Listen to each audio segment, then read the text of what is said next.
Well, good evening, everyone. See if I can move that. And welcome to the Cathedral of St. Philip. I admire you all for being here. I know the weather's sort of dicey tonight, but I appreciate you being here, and I think you'll be really glad you came. It's my great honor to introduce our speaker tonight, the Reverend Kimberly Jackson. She grew up. She's a native of Spartanburg, South Carolina, and has studied at Furman University, Candler School of Theology. We actually had Hebrew together for one semester, and Virginia Theological Seminary. She was ordained in 2010 and has served as the chaplain to staff, students, and faculty at Morehouse, Spelman, Morris Brown, and Clark Atlanta. In the relatively short time she's been ordained, she's become well known in the diocese and beyond as an outstanding preacher. I don't know if you knew that, but that's your reputation. And also as a real on-the-grounds activist for social justice. She's been not just practicing social justice herself, but trying to encourage and empower other people to engage as well. And I just have to say, she's a personal hero of mine. I've told a few people this already. I got to work with her a good bit. She was one of the people behind the scenes fighting for the life of my friend Kelly Gissendanner, and did some amazing work pulling all kinds of people together and just doing a lot of thankless work, and I think showed the power of what we can do with social media and all these new things that millennials know a lot about. So there's a lot of opportunity for new ways to do social justice, which she will probably talk about. But tonight she's going to talk to us a little bit about her own story as an African-American Baptist millennial woman who fell in love with the Episcopal Church, and also talk about how the Episcopal Church's commitment to social justice can be a way for millennials to connect to our church. So I'm looking forward to hearing from you, and thank you for being here.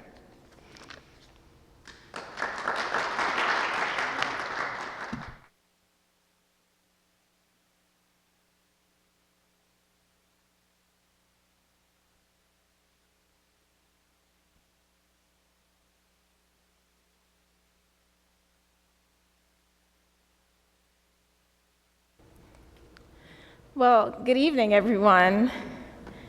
It's good to see you all. I'm glad that you made it out in this very windy and wet weather that we have. And to those of you who are watching on live stream, I know at least one person is. I greet you all as well and hope that you're in a warmer place than what we're experiencing here. As Kathy said, thank you for your introduction. I really appreciate it, and it's good to have someone who knows you to introduce you. And so thank you, and thanks to Sam and to George in his absence, and to the good priests at the cathedral for the invitation to be with you all on this evening. As Kathy said, I just want to spend some time. I'll tell you a good bit about my own story of how I arrived at this place. And then because I've had the privilege of serving for 6 years with students at Morehouse and Clark Atlanta and Morris Brown, I spent 6 years living very closely and working very closely with millennials, and so I will share some of their stories as well. Let me begin. I have a few premises. There are 3 kind of premises that I want to lay out when it comes to talking about millennials as a generation. So I'm 31, I'm on the upper end of that generation, but still a part of it. And there are a lot of stereotypes out there about who millennials are, but I have 3 basic premises that I'll frame my talk around, okay? So the first thing is, I believe that millennials, people who grew up in my generation, that we love ourselves. And that's most evidenced in the fact that we have taken more selfies than perhaps any other generation, although the generation that's coming after us will certainly compete in that arena. But we also love ourselves even more holistically, and I'll speak to that in a moment. The second premise is that we understand our neighbors to be everywhere. Our generation is the first generation in the United States or in the world to grow up with only knowing the internet as existing. That's all we know. I can remember floppy disks, like the actual ones that flopped. I do have like a vague memory of those. But my life has been one in which I've always had access to the internet. I was 7 years old when it was brought into our house and remember dial-up and AOL.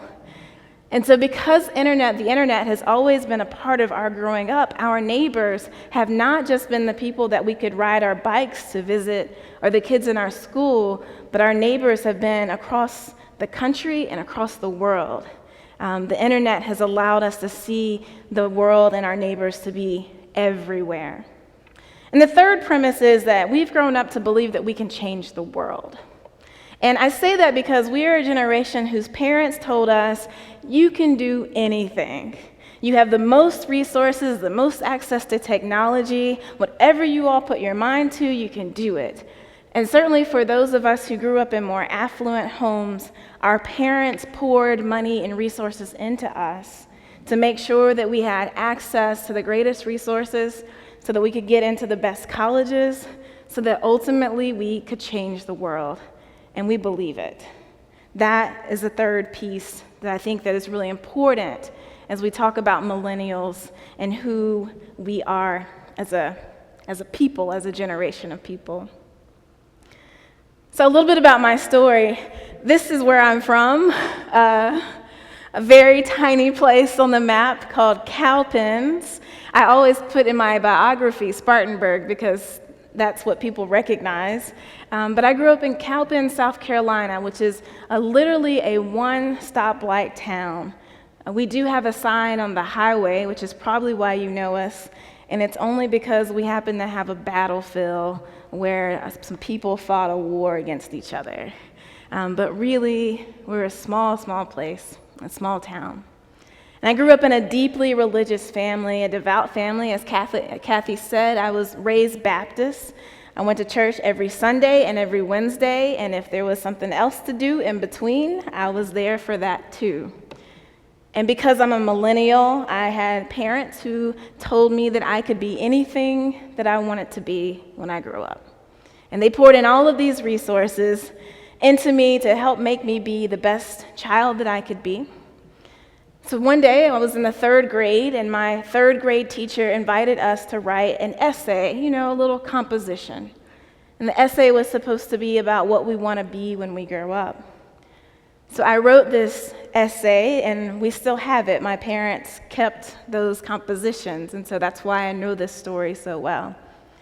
In the essay, my little 8-year-old self wrote out, when I grow up, I want to be 3 things. First, I want to be a teacher, because my mom is a college professor, and I was surrounded by great teachers, and so that just made sense, and I was clear that teachers, they change the world. So I wanted to be a teacher. Then the second thing that I wanted to be is I wanted to be a recycler. Now, if I had grown up in a different place, it probably would have been something like an environmentalist, but we didn't know that word.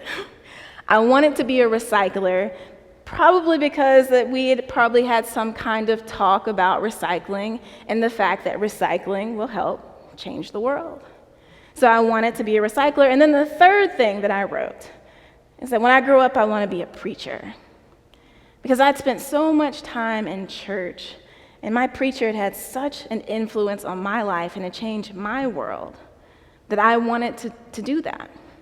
And so I took my little composition notebook home to my parents to sign off on it at the end of the week. And my parents, they read this essay of mine, and they were like, oh, a teacher, that's great. Oh, you want to be a recycler? Okay, baby, well, we can figure out how to help you do that. Cowpens, now we don't recycle, but we can help you figure out how to do that. And then they got to preacher. And my dad said, Kim, I think you need to go talk to the pastor about this. So they marched my little 8-year-old self into the pastor's office, and I sat down all nice and excited, thinking, oh, he's going to help me become a pastor. I'm so excited. And he sat down and he told me the most complicated thing I'd ever heard in my little 8-year-old life. But the short of it was, because I was a girl, and because I would grow up to become a woman, I couldn't do it. Girls can't be pastors. Girls can't be preachers, is what he told me. And so I believed him. Why not? He sounded reasonable. He had a very long explanation for why that was the case. And so I spent the rest of my life as a child growing up in high school saying, all right, I'm going to be a teacher. That's how I'll change the world. And when I got to college, I'll never forget it, 8 a.m. in the morning on a Monday morning, which is the worst time to have class if you're a freshman in college. At 8 a.m. on a Monday morning, my Religion 101 professor, Dr. Strange, that is his real name, he gave a lecture on women in ministry.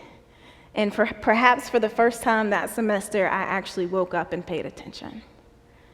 And I remember running up to him after that class and saying, Professor Strange, tell me more about this women in ministry thing. That doesn't seem possible, because remember, I'm from there. I've never even seen this thing. So tell me more about it. And so he sent me to a college chaplain who put me in his car, and he drove me around Greenville, South Carolina, to meet a woman pastor. She happened to be United Methodist, and she was white. So I was happy with that. I was glad to meet her. But as I began my talk, we as millennials, we love ourselves, right? A part of loving ourselves is loving our multiple identities, right? So we are interested in loving well our sex and our race and our sexual orientation. These pieces of ourselves and our identities are really important to us. And so I looked at my chaplain and I said, that's great, I'm glad I met her, but can you introduce me to a black woman pastor? And he looked at me in the face and he said, Kim, I'm sorry, I can't. I don't know any. I know a lot of black women in the city who are doing really great things, who are great teachers and doing just amazing things in terms of social justice and changing the world, but I don't know any black female pastors. And so I continued to major in education. I stayed on that trajectory and said, that's what I'm going to be. I'm going to be a teacher when I grow up, because that's what I can be. That's what I can dream about. And I can be a black woman. I'd seen black women teachers.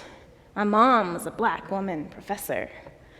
I got to my senior year in college, and it was time to decide what my next step would be. Would I go into grad school and get my master's, or go ahead and start teaching?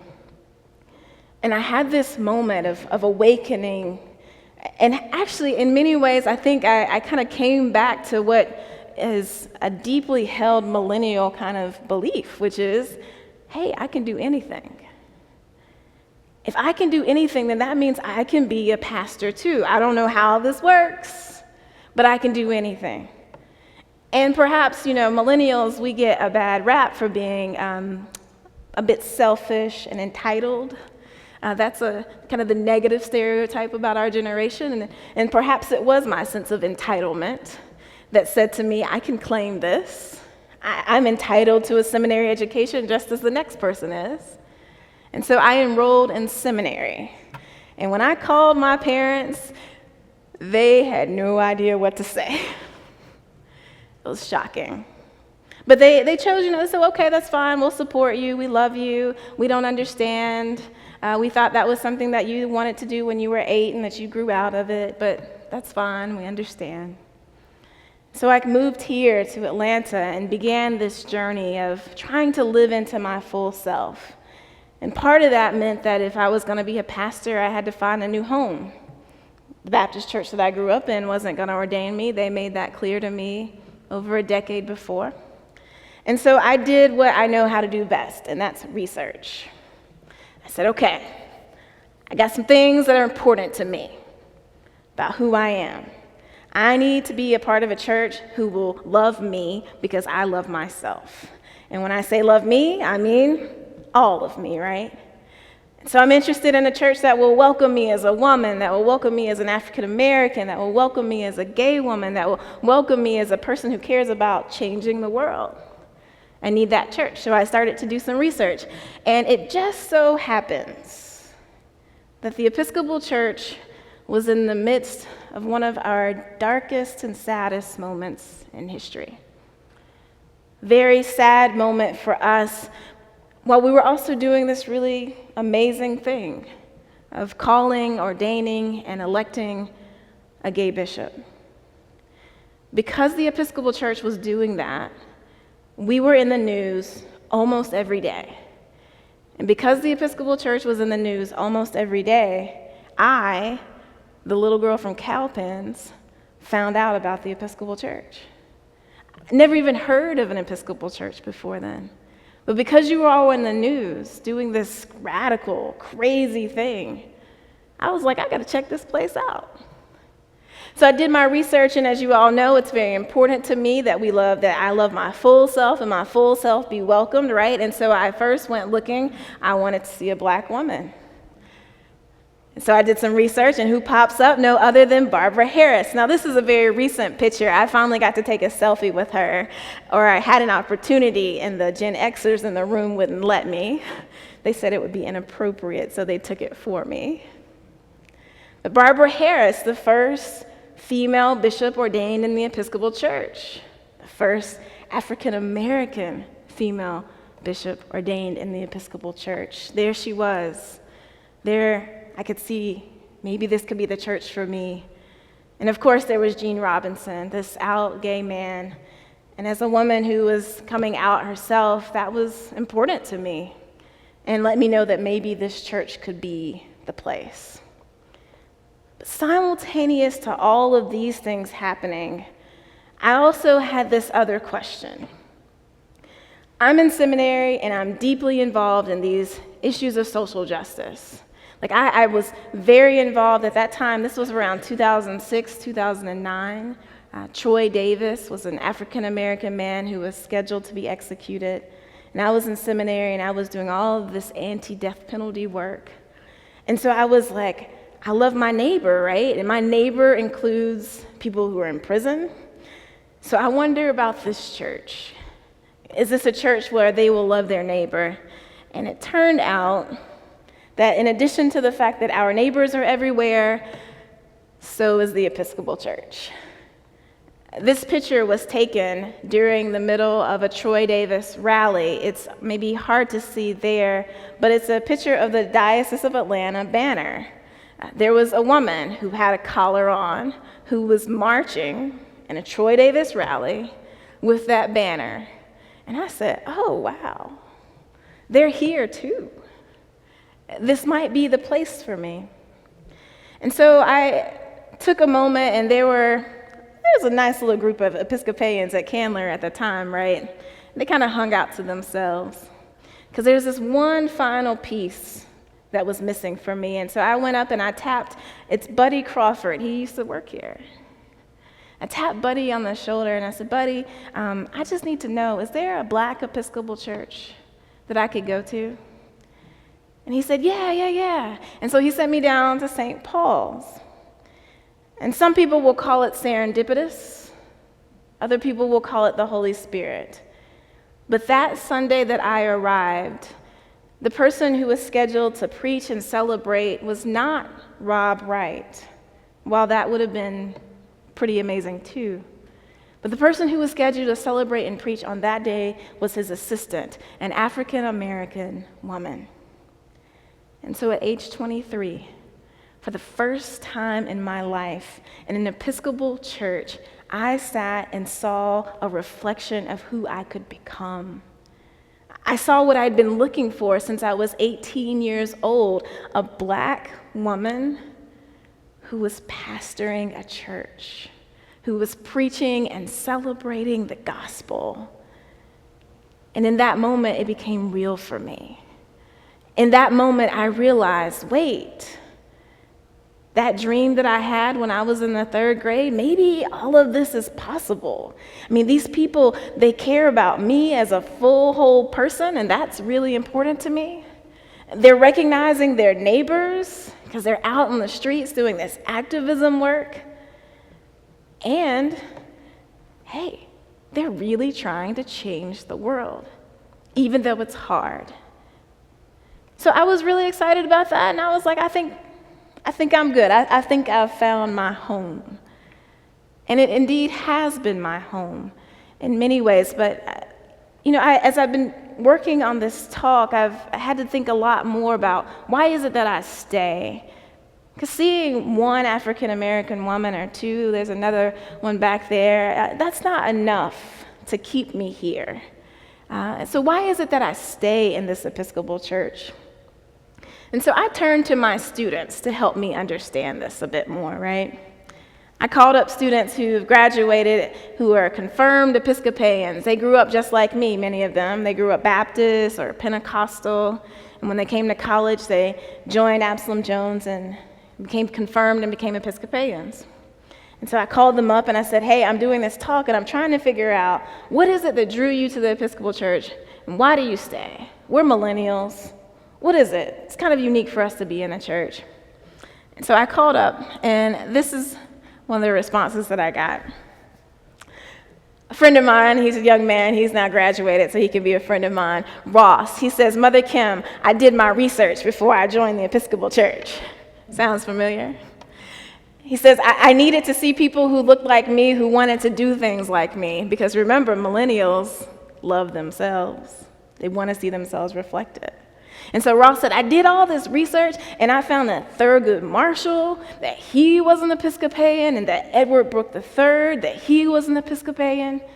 Edward Brooks III is the first African-American man who was elected to the U.S. Senate, 1966.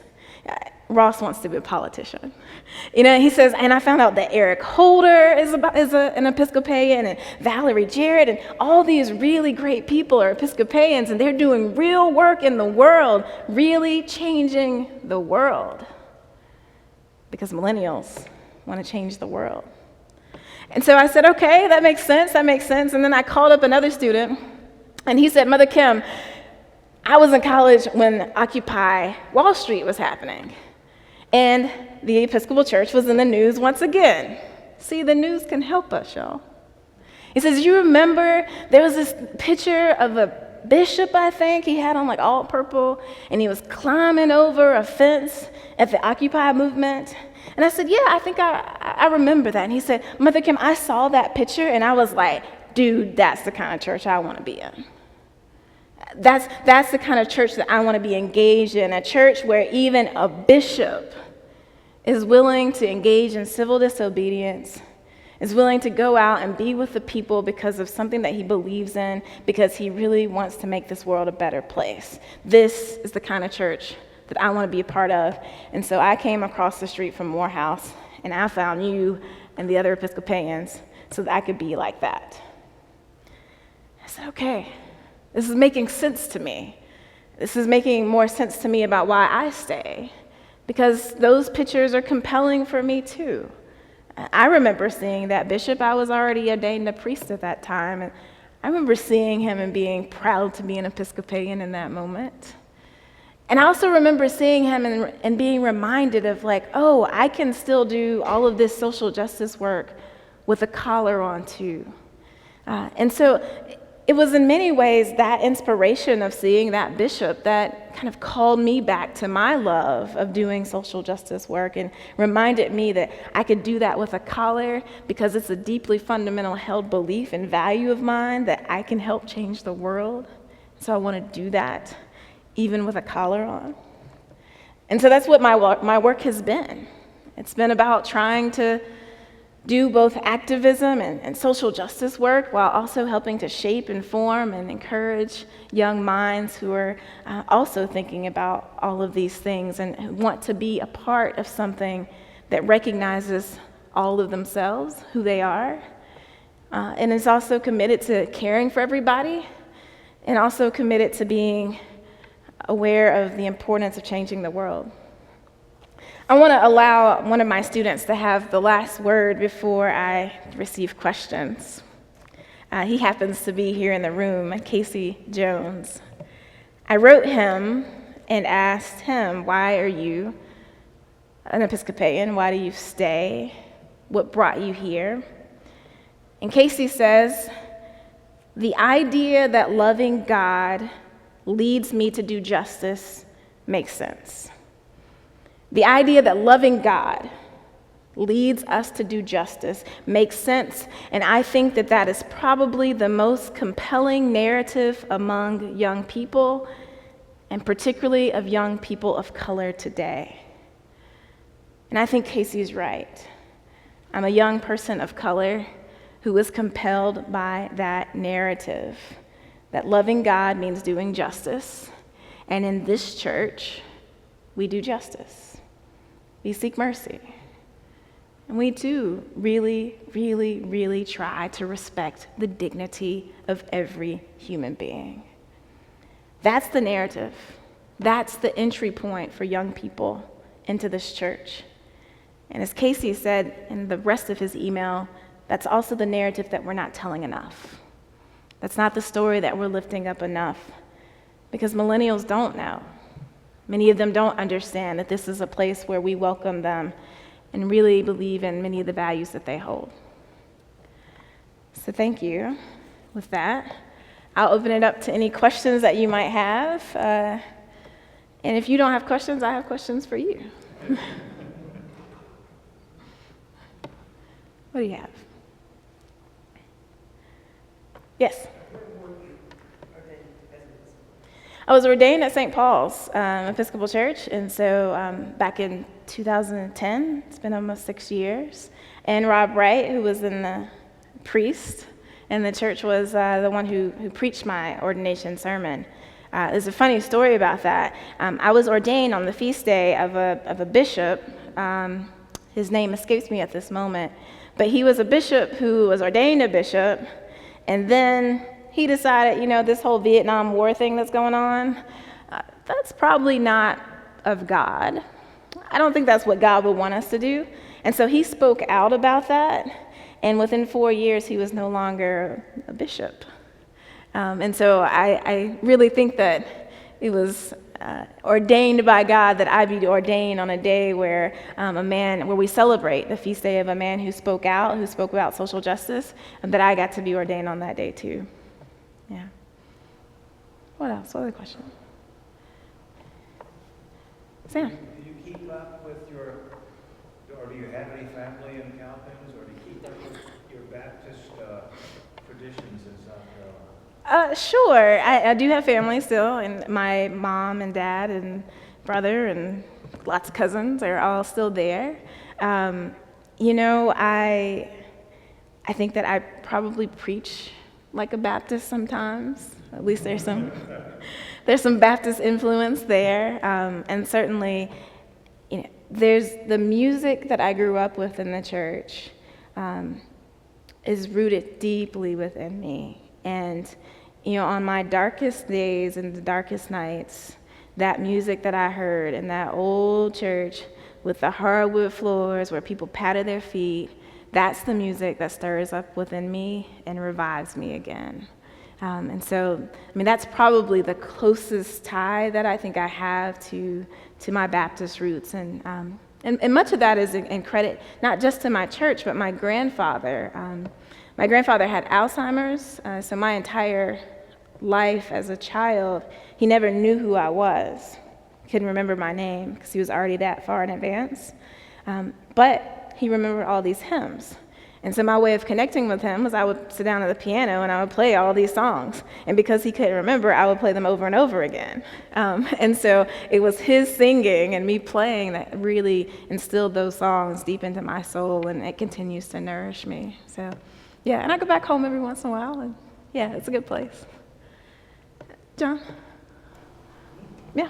Kim, I just wanted to ask you, I come from a completely different direction to the same place in which you find yourself in relation to the Episcopal Church.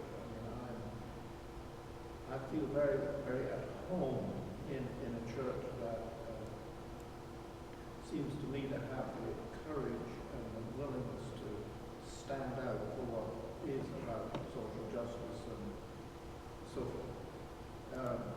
But I'm also aware that there are very large numbers of people within the Episcopal Church who do not see it that way. Sure. And I'm just wondering how you deal yourself with that internal conflict that we experience within our church. Yeah, so are you talking about Episcopalians who don't think that we should be engaged in issues of social justice who, Episcopalians who, are sort of holding on by the skin of their teeth, yeah. waiting for the next thing to happen. Right, yeah, sure. So I came into the church when we were fraught in the midst of conflict around homosexuality, right? And so I've seen the church wrestle through that, and I think what we've landed on is that the church, the Episcopal Church, that the table that we have spread is big enough for everybody. And that it's big enough to accommodate people who are like me, who are deeply rooted in the notions that we should be politically engaged and involved and socially active. And there's room enough at the table for people who actually really are very resistant to that notion. I think the Episcopal Church really has modeled that. And, so I preach a lot in lots of different places and preach in some fairly, conservative spaces where I know that, they're not too thrilled about the notion of they saw me on the news the night before and now I'm preaching in their pulpit. And I always just let them know, at God's table we're all welcome. And I'm not here trying to convert you and make you like me, and I don't want you to make, me like you. That God kind of welcomes us all and we can live in that space. So that's, the welcomeness. Because remember, I'm a millennial, so I believe that, everyone is my neighbor. They're all over. And I really do deeply love myself, which I think compels me to love other people even where they are. Yeah. Thank you.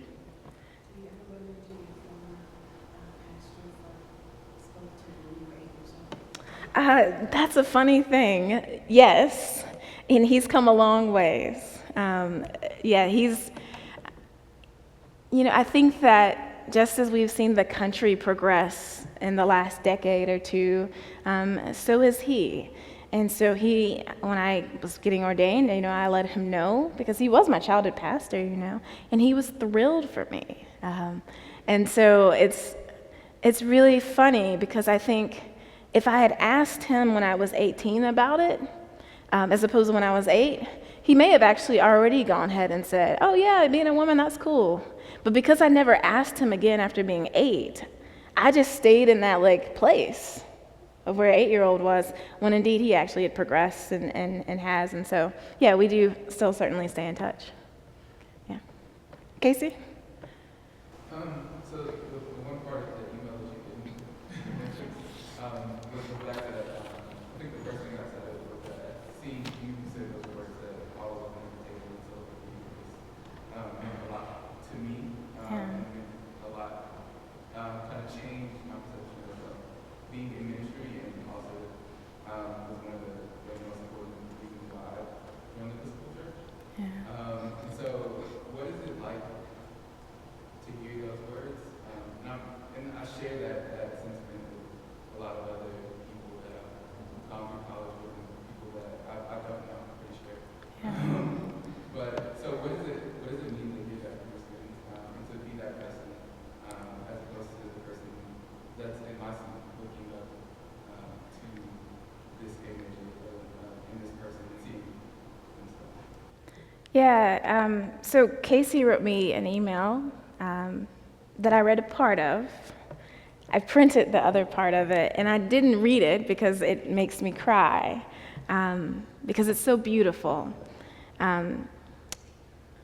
Casey, but I will read this little portion. He says, he says, I was, my initial attraction to the Episcopal Church was a black queer woman with a collar saying that though there is room at the table for everyone, there are people missing and we need to go get them. And that person that he's talking about was me. And it's humbling, right? It's really humbling. I'm aware that there are still little black girls living in places like Halpin, South Carolina, and actually, quite frankly, in places like Atlanta, who are still being told that they can be anything in the world, but they can't do this. And so, Casey, I'm aware of that, and so I try to be I try to be present. I try to be out in public. I was the theologian in residence at Lovett School a couple of weeks ago, and I was there because I wanted to see, there are not a whole lot of black kids there, but there are some there, and but there are a whole lot of girls there. And I wanted them to see that, hey, you can grow up to be a priest too. I don't know if you've ever seen a pastor who was a woman before or not. And so I try to take that responsibility really seriously of recognizing that I am a role model to people. And at the same time, it's really humbling. And it's, I don't know, I'm 31 years old. I'm not, I feel very much just like you in some ways, right? And so it's humbling, and it helps me remember how important it is to keep telling my own story of where I came from and how I fell in love with this church, so that others can come along too. Thank you, and thank you for your email. Since we're talking about an email, you alluded to something, and I missed it, but something along the lines of we need to get the message out more, that we do justice so that I missed it, but I wanted to know more about it. Yeah, I mean, Casey basically said, he says, that the Episcopal Church has taught us that to love God means that we do justice. That's really, I think, a core value in the Episcopal Church. And his argument is that is a very compelling narrative to young people, and to young people of color especially. It's a story that we need to tell more. And I agree strongly with him about that, if you look at, let's say, you look at the Black Lives Matter movement, those are millennials who are out there who are saying, one thing, I'm a black person, and that's a part of my identity, and I love it, and I love myself, and I want you to love it. 2, they're very convinced that they can change the world, right?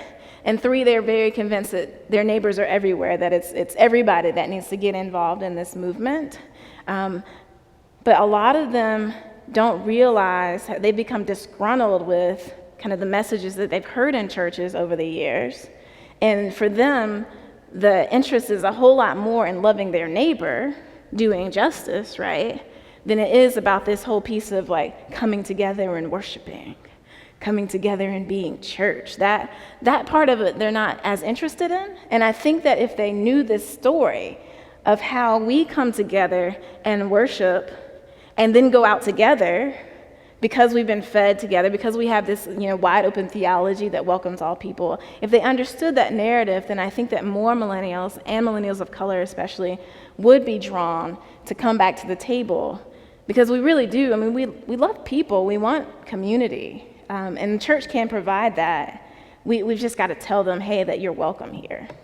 Yeah. And how do you do that on a parish? I mean, I think in principle we've got Yeah. that comes to practice in the parish. Yeah, I think that's a challenge. I'm not sure. I don't work in a parish, right? I get to work on college campuses, and so maybe it's a little easier for me because I've got a kind of a captive audience of young adults who are looking, who are seeking. But I do think that preaching is really valuable and important, and I think the stories that we tell when we preach are really important, and they help cue people in. So, for the one millennial or two who does wander in on a Sunday, when they hear somebody stand up and say something about that the world matters and that we can change it, remember, that's key. We're not interested in just hearing about how awful the world is. We're not invested in that. Millennials, we grew up and experienced and watched the United States kind of crumble when the towers fell down. Right? We lived that devastation as children and watched that response. And so we know that the world can be bad, but we believe that we have something that can change it. And I think if they hear that in sermons, that yes, there's evil in the world and light can prevail, that's a compelling message that helps to drive people here. Yeah. Yes, sir. Sort of reinforce what you're saying about that. It seems to me that what you're describing as a sort of millennial's self-awareness, and I absolutely endorse what you're saying about that. I recognize that.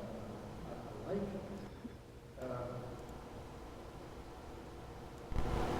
if that stays at the level of social action and social justice, it's sort of, in a sense, it's sort of limited by political opinions and things of that sort.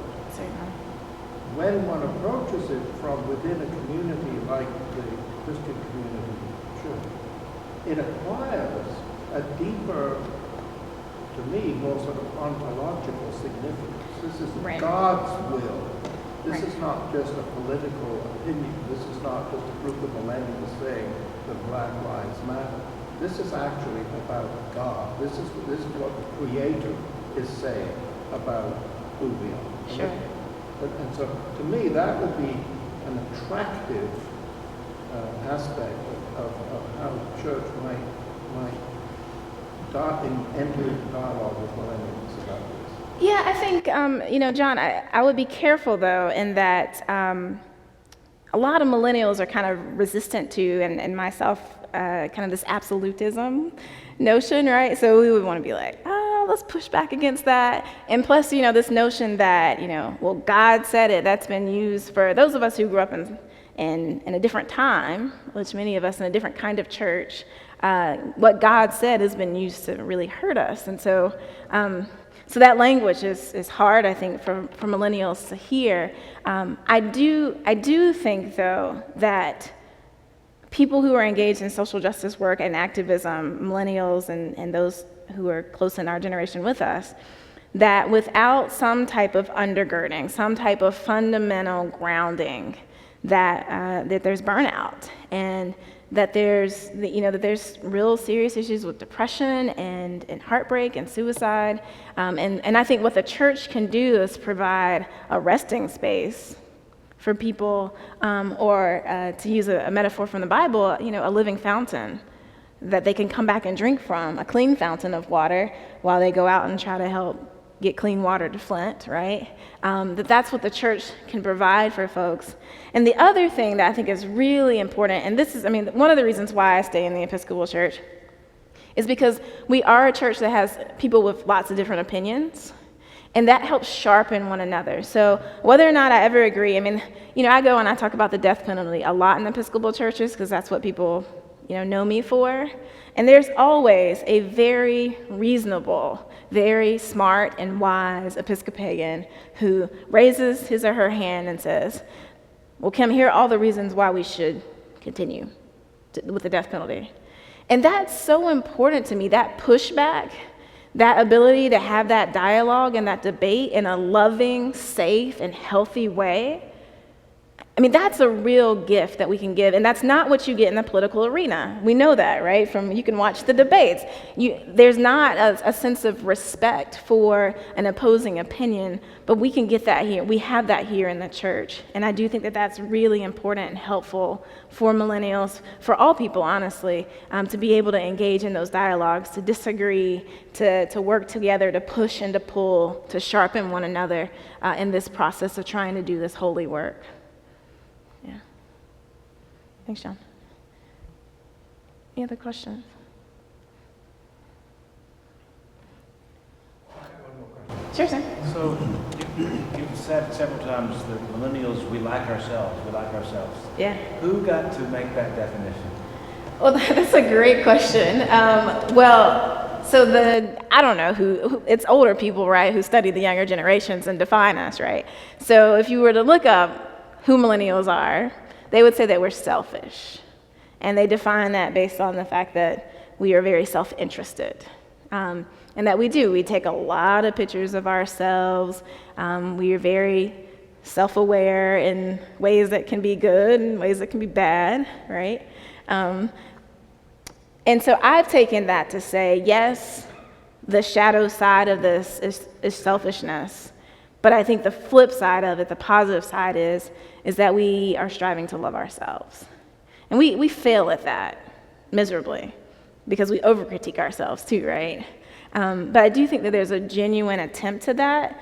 And it's really about our identities too, right? And that's just something that we That's just being really clear. I mean, millennials are living where you don't have closeted millennials in the same way that you did in previous generations. You know, you have young adults who are coming out who are saying, this is who I am. You know, I'm of mixed heritage, or I'm Italian and I'm Greek, or I'm black and I'm white. You know, that there's an embracing of all of these identities that in a way that you haven't seen in previous generations. So those are really good questions, Sam. It's old people who define who we are. But I get to kind of work with it and massage it to say, well, this is what it also means too. Yeah. Any other? So I've been asking my students for a week now, why is it that you stay in the Episcopal Church? Or what brought you to the Episcopal Church? And I've heard from them. And so those are all young African-American people who look like me. Many of them actually are now quite younger than me. But so I'm curious if anybody would say, why are you an Episcopalian? Why do you love this church?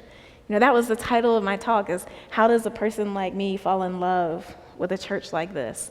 And so I'm just wondering if there's anybody who would offer a response to that. Is why did you fall in love?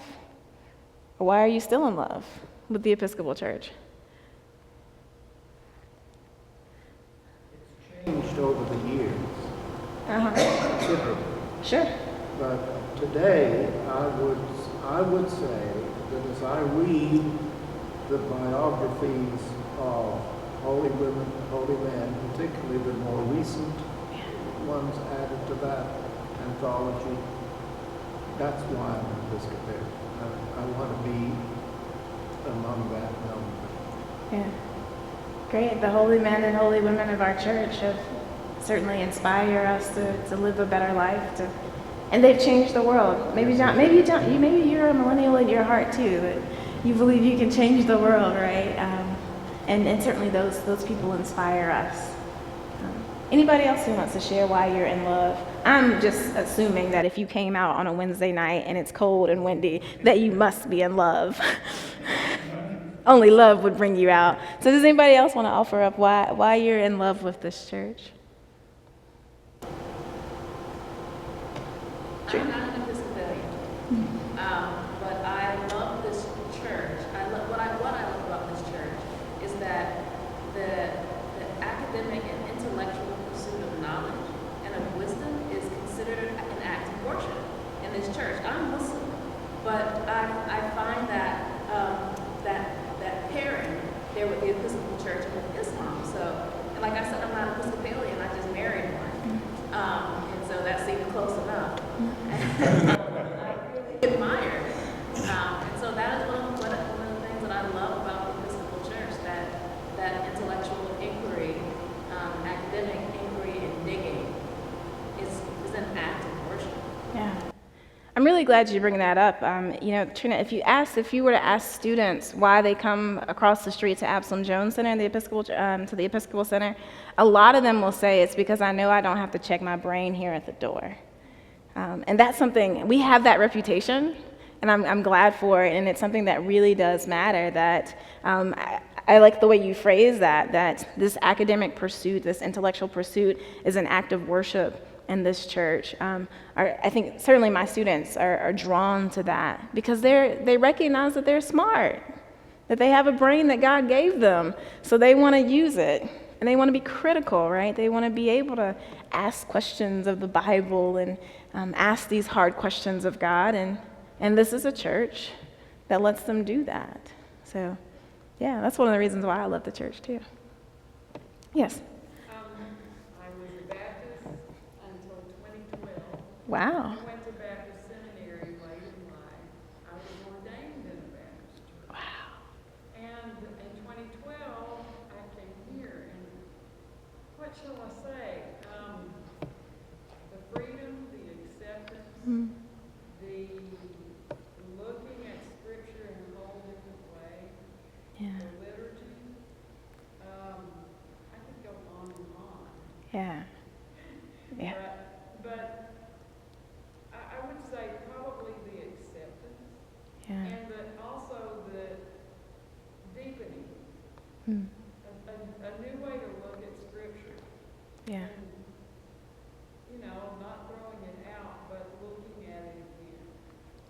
That's beautiful.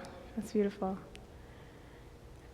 As you all can see, this is a very rich tradition that we are a part of, the Episcopal Church, the Anglican tradition. It has many entree points, and each of us has our own story and our own narratives to tell of how we came to love this church. And I guess my kind of sending forth for you all and my encouragement is for you to go and tell your story, to tell those stories of how you came to love this church. The story that resonates with me and other millennials may not resonate so much with other people, but your story could resonate with them. And so I just want to encourage you to go and tell those stories. Tell the story of how you first encountered the church, or when you first had that awakening moment of saying, oh, I grew up in this church, but now I'm choosing to come here because I want to be here. Those are the narratives that will keep this church alive. Those are the stories that will bring people here, that will nourish people, and that will encourage people to seek their own stories and their own encounters with a church, with a God who is big enough to love us all. And so that's my challenge for you. My sending forth is go tell your own story. Thank you all.